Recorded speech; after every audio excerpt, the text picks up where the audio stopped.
Dan aku memberikan hidup yang kekal kepada mereka, dan mereka pasti, sekali lagi boleh, pasti tidak akan binasa sampai selama-lamanya, dan seorang pun tidak akan merebut mereka dari tanganku. Kemudian apalagi Yohanes 14 ayat 6, ini petunjuk, akulah jalan, kebenaran, dan hidup. Tidak ada seorang pun yang datang kepada Bapa kalau tidak melalui aku. Di mana lagi saya terus membaca Kisah Rasul 4:12, dan keselamatan tidak ada dalam siapapun selain di dalam Dia, sebab di bawah kolong langit ini tidak ada nama lain yang diberikan kepada manusia yang olehnya kita dapat diselamatkan. Membaca petunjuk ini tidak langsung jadi Kristen, ya. Tidak mudah untuk menjadi Kristen, tidak mudah untuk melepaskan iman Islam. Ya, lebih cepat orang Kristen jadi mu'alaf daripada orang Islam jadi murtad, ya. Jadi tidak langsung. Apa yang terjadi? Saya sempat berada dalam sebuah dilematis, kebimbangan yang begitu dalam. Saya melepaskan seluruh kegiatan ritual keagamaan, dan saya hanya percaya ada Tuhan. Saya belum sampai pada tahap ateis, saya hanya percaya ada Tuhan, dan karena itu saya harus berdoa dengan cara saya sendiri, ya. Kemudian saya minta supaya kalau Alkitab ini benar, lupakan saya kepada yang lain. Kalau Alkitab ini salah, lupakan saya untuk selama-lamanya kepada Alkitab. Berhari-hari, berminggu-minggu, berbulan-bulan saya berdoa seperti itu, dan kemudian sosok atau pribadi yang begitu luar biasa dialah Yesus Kristus, yang dulu saya kenal cuman Isa Al-Masih, ya. Dia datang memperlihatkan dirinya dalam sebuah penglihatan, dan dia berkata, datanglah kepadaku, niscaya kau akan mendapatkan kedamaian jiwa. Tapi saya tidak langsung jadi Kristen, tidak, ya. Hati saya sudah terbuka, tapi pikiran saya masih terpengaruh oleh doktrin-doktrin yang lama itu. Nah, terus saya membaca Alkitab, saya terus baca Alkitab, pikiran saya berkata Alkitab palsu. Itu yang selalu saya suka debat dengan teman-teman Kristen di sekolah, ya.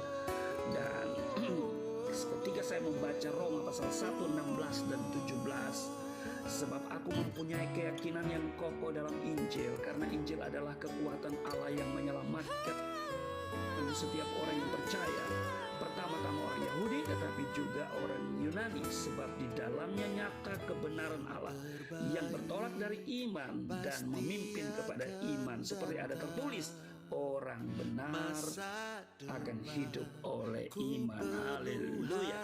Saya singkat dua ayat ini dalam satu kalimat, yaitu Injil adalah kebenaran dan kekuatan Allah yang menyelamatkan. Nah, kemudian saya ambil keputusan untuk menerima Yesus sebagai Tuhan dan Juru Selamat secara pribadi. Jadi bukan keinginan saya. Yang kedua, saya menemukan hidayah. Yang ketiga, saya butuh Juru Selamat. Ini yang paling penting juga, ya. Saya tidak butuh nabi, saya tidak butuh rasul, sebab nabi dan rasul hari ini punya gelar yang sama, yaitu almarhum. Paham? Ya, Yesus tidak almarhum. Yesus hidup, sebab dia hidup ada hari esok. Sebab dia hidup, kita memiliki pengharapan. Itu yang ketiga. Yang keempat, hati saya terpikat pada ajaran keselamatan di dalam Alkitab. Saya menemukan petunjuk-petunjuk itu. Waktu saya terima Yesus, saya proklamirkan diri sebagai pengikut Isa Al-Masih, Yesus Kristus. Maka ada perintah Yesus, yaitu jadikanlah semua bangsa muridku. Apapun agamanya tentunya, ya, kalau bisa saya tambahkan begitu. Yesus tidak ada urusan dengan agama. Yesus bukan tokoh agama, ya. Yesus bukan pendiri agama. Yesus adalah Kristus. Dia Tuhan, dia juru selamat. Waktu dia lahir telah dikonfirmasi, malah jauh sebelum dia lahir telah dikonfirmasi, telah dinubuatkan oleh Yesaya dan Mika, ya, Dan pada waktu dia lahir, malaikat dari surga berkata, hari ini telah lahir bagimu, yaitu Juru Selamat, Kristus Tuhan di kota Daud. Ya, jadi Yesus adalah Juru Selamat. Saya terpikat dengan keselamatan yang diajarkan di dalam Alkitab. Senang terima Yesus. Ada sukacita.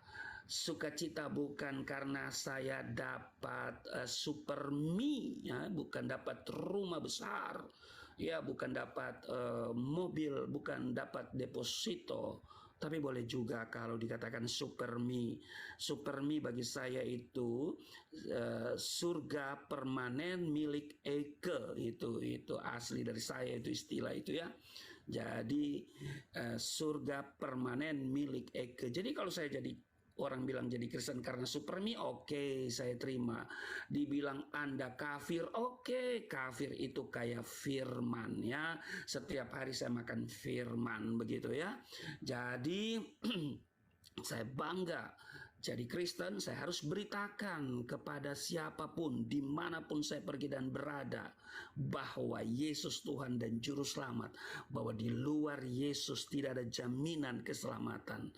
Mungkin di tempat lain ada konsep keselamatan, mungkin di tempat lain ada ajaran keselamatan, mungkin di tempat lain ada ya boleh dikatakan ajaran tentang keselamatan.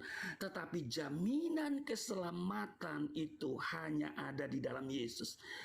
Jaminan kepastian itu yang harus ditegaskan. Hei saudara, sahabat-sahabat dari TikTok, saya mau katakan, waktu saya beritakan Injil, kesaksian, ya, di mana-mana saya bersaksi, akhirnya iblis tidak senang. Ya, saya dijerat dengan pasal 156A KUHP. Penistaan agama, diproses secara hukum, ya.